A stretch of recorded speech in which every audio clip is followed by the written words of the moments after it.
طريقة جدولة رحلتك في خدمة سكول. بعد فتح التطبيق اختار خدمة سكول.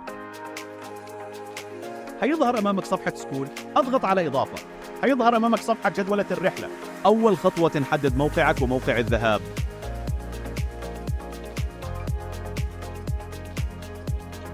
بعد كده اكتب اسمك.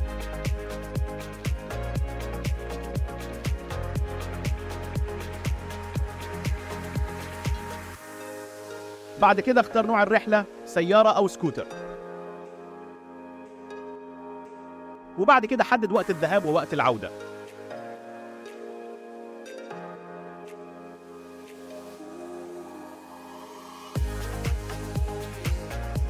وبعد كده اختار أيام الرحلة خلال الأسبوع من السبت للجمعة.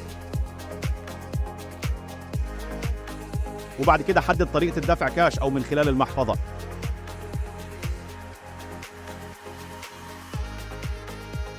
وبعد كده اضغط على ابدأ البحث.